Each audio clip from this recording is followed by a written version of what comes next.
아마 썸네일 보고 이만한 미간 생각하셨을 텐데 오늘은 뻔한 부위 말고 잘 안 알려진 부위로 진짜 여기 세 부위는 다른 시술 할 필요가 없어요. 저는 시아버지랑 시어머니한테 놔드렸어요. 아무래도 며느리가 병원을 하니까 딱 보톡스로만 관리하셔도 주름 걱정은 끝!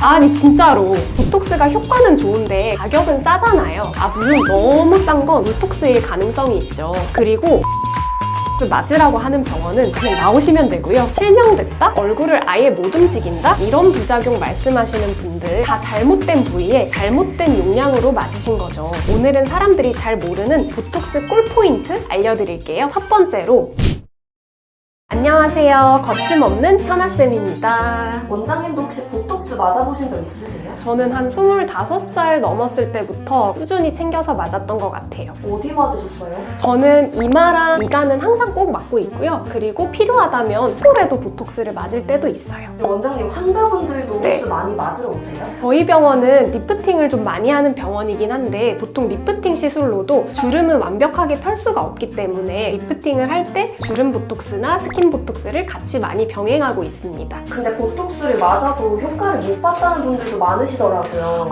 그럴 수도 있어요. 보톡스를 잘못된 부위에 잘못된 용량으로 맞으면 효과를 못 볼 수도 있어요. 그러면 오늘은 보톡스를 지금까지 맞으면서 왜 효과가 없었는지, 왜 효과는 없고 부작용만 있었는지 알아보고 어디를 맞으면 가장 좋을지 추천 부위도 알려드리겠습니다.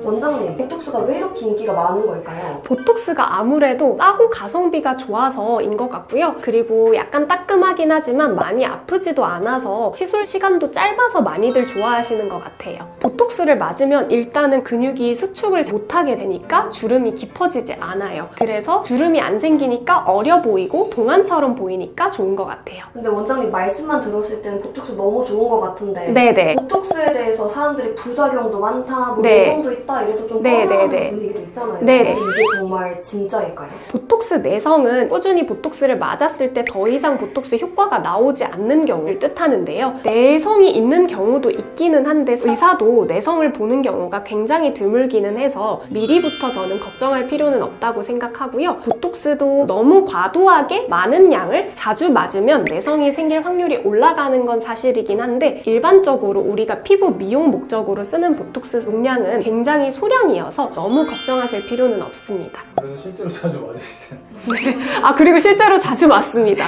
저는 내성 없는 제품을 맞는 것도 아니고 굉장히 저렴한 가성비 좋은 제품을 맞고 있습니다. 사실 보톡스 처음 맞으시는 분들은 보톡스가 다 같은 보톡스 아니야? 이렇게 생각하실 수 있을 것 같은데 사실 보톡스는 상품명이고 정확한 명칭은 보툴리눔 톡신인데 이 보툴리눔 톡신을 상품으로 만드는 회사가 굉장히 여러 군데 있어서 내성 확률이 다른 경우가 있어요. 그래서 제품에 따라서 특성이나 가격을 알아보고 하시면 좋겠습니다. 근데 내성 없는 제품이 조금 더 비싸기는 해요. 그래서 처음부터 많이 걱정이 되신다면 내성 없는 제품을 꾸준히 맞으셔도 되긴 하는데 사실 내성 확률이 아예 없다고는 말씀은 못 드리겠고 내성 확률을 많이 낮춘 제품이거든요. 그래서 많이 걱정되시면 내성 확률을 낮춘 제품으로 조금 고가의 제품으로 맞아보실 수 있겠습니다. 근데 그렇다고 해서 평균적인 가격의 제품이 내성 확률이 높느냐고 하면 또 그건 아니거든요. 일반적인 제품이 내성 확률이 10,000분의 1이라면 내성 없는 제품은 한 10만 분의 1 정도로 이미 낮지만 더 낮춘 제품이라고 생각하시면 되고요. 일상적으로 보톡스를 늘 꾸준히 맞고 승모근이라든지 종아리라든지 큰 근육에 대용량으로 자주 맞을 일이 있다. 그러면 내성 확률이 증가하는 건 맞기 때문에 그럴 때는 조금 고가의 내성 없는 제품을 쓰시는 게 안전하겠습니다. 그래서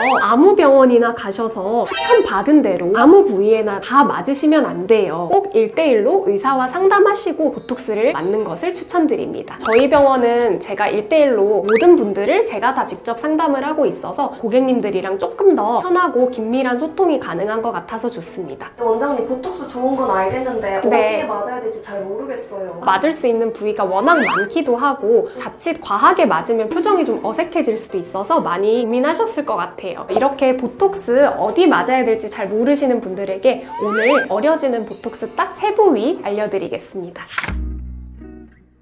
제가 추천드리는 어려지는 보톡스 첫 번째 부위는 바로 턱끝 호두주름 보톡스입니다. 입을 우 또는 이렇게 힘을 줬을 때 턱끝에 자글자글 주름이 지는 분들이 있어요. 은연중에 턱끝에다가 힘을 너무 많이 주게 되면 이렇게 가로로 깊은 주름 한 줄이 딱 생기는 경우가 있거든요. 그때는 일반적인 보톡스로 해결하기가 힘들어서 나중에 나이 들어서 주름 개선하느라 고생하실 수 있어요. 그래서 20, 30대부터 미리미리 턱끝 호두주름 보톡스를 맞아서 굵은 주름을 예방하는 게 저는 좋을 것 같아요. 보톡스 성분이 역할을 하는 1, 2주가 지나면 매끄럽게 쫙 펴집니다. 계속 꾸준히 맞는다면 안 맞은 사람에 비해서 굵은 주름이 훨씬 덜 생겨져 있을 거예요. 유지 기간은 보통 3, 4개월 정도가 평균적인 것 같아서 4개월 주기로 맞으시면 충분한 것 같습니다. 호두주름 보톡스가 진짜 별로 안 아파가지고 놓는 포인트도 3개, 4개 포인트 정도밖에 안 돼서 되게 빨리 끝나고 안 아픈 포인트 중에 하나입니다. 호두주름 보톡스는 맞고 아파하시는 분들 거의 본 적이 없어요. 근데 아무래도 입 네. 주변이다 보니까 음식을 먹을 때나 말을 할 네네. 때 조금 불편할 것 같은데. 맞아요. 실제로 그게 호두주름 보톡스의 부작용인데 입꼬리 주변 근육에 영향을 미치게 되면 빨대가 안 물리거나 침이 흐르거나 물이 새거나 그런 부작용이 일어날 수가 있습니다. 그래서 보통 의사들이 입꼬리 근육에 영향을 미치지 않는 범위 안에서 턱 끝에 일부 아주 특정한 포인트에만 주사를 하기 때문에 미리 걱정하실 필요는 전혀 없습니다. 대략 가격이 용량에 따라 다를 수 있는데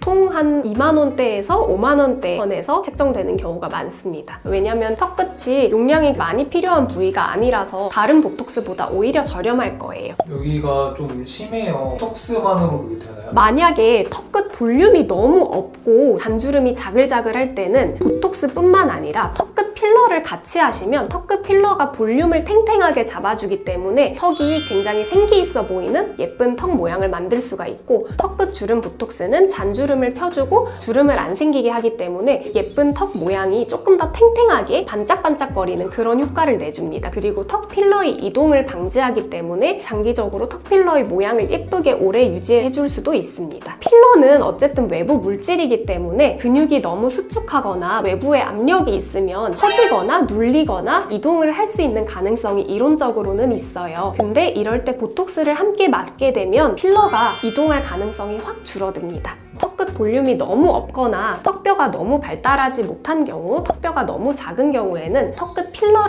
턱끝 보톡스를 같이 한번 해보세요. 훨씬 더 볼륨감도 살아나고 주름도 펴지는 좋은 효과를 보실 수 있습니다. 제가 추천하는 어려지는 보톡스 두 번째 부위는 바로 콧볼 보톡스입니다. 콧볼이 사실 습관적으로 콧볼 근육을 벌렁벌렁 하시는 분들이 있는데 콧볼이 넓어 보이면 미용상 좋지 않을 수 있어서 콧볼 축소 수술도 많이 하시거든요. 근데 수술을 하지 않고도 콧볼 근육을 줄일 수 있는 콧볼 보톡스가 저는 진짜 가성비가 좋은 시술이라고 생각해요. 유지 기간이 보통 한 3, 4개월 정도 돼서 너무 자주 맞으실 필요는 없고 1년에 한 3번 정도 맞으시면 충분할 것 같습니다. 대략적인 가격은 호두주름 보톡스랑 비슷하게 일반적인 주름 보톡스보다 오히려 저렴한 가격일 가능성이 큽니다. 왜냐하면 굉장히 소량이 들어가기 때문에 용량 자체를 그렇게 많이 넣지를 않아요. 원장님, 저희가 코에 뭐가 나기만 해도 네. 가끔은 아프잖아요. 네. 근데 그런 코에 보톡스를 맞는다고 생각하면 네. 너무 아플 것 같은데. 사실 진짜 아파요. 아프긴 진짜 아파서 제가 안 아프다고 말씀은 못 드리겠어요. 저 같은 경우는 콧볼 보톡스 처음 맞았을 때 일단 재채기가 나면서 눈물이 그냥 저절로 반사적으로 나더라고요. 그래도 콧볼 작아지려면 이거는 참으셔야 되고 딱 4개월에 한 번만 참으시면 돼요. 시술 직전에 얼음 찜질을 좀 하시면 그래도 통증이 조금 일시적으로 완화되기 때문에 보통 병원에서 다 냉장 보관하고 있는 얼음팩이 있어서 요청을 하시면 얼음 마취를 하고 들어가실 수 있습니다. 근데 만약에 이걸 모르시고 그냥 맨살에다가 맞으면 아마 진짜 많이 아파서 놀라실 거예요. 그리고 처음에 저도 콧볼 보톡스를 딱 맞았더니 순간적으로 콧볼 근육이 좀 덜 움직이면서 뭔가 숨 쉴 때 평소랑 다르게 조금 공기가 덜 들어가는 그런 어색한 느낌이 좀 있었거든요. 근데 사실 몇 시간 있으면 금방 적응하십니다. 그래서 그것 때문에 좀 놀라실 수는 있을 것 같아요. 원장님, 근데 비염이 있는 사람이 해도 괜찮을까요? 근데 비염이랑은 사실 직접적인 관계가 거의 없어서 비염을 악화시키지도 않고 않고 완화시키지도 않기 때문에 상관이 없다고 생각하고, 다만 피부에도 어쨌든 멍이 들 수 있고 약간의 붓기가 있을 수 있기 때문에 비염 치료를 먼저 하시고 나중에 이제 미용 목적의 보톡스를 하시는 걸 추천드립니다. 제가 추천드리는 어려지는 보톡스 세 번째 추천 부위는 바로 입꼬리 보톡스입니다. 나이가 드신 50대, 60대 중장년층에서는 입꼬리가 처진 것 같다, 심술보가 너무 커 보인다, 이런 걱정을 되게 많이 하시거든요. 근데 잘 생각해보면 단순히 지방이 처지고 피부가 처져서 그런 것 뿐만이 아니라 입꼬리를 내리는 근육이 운동이 너무 과도한 경우가 있어요. 그래서 내가 원치 않아도 축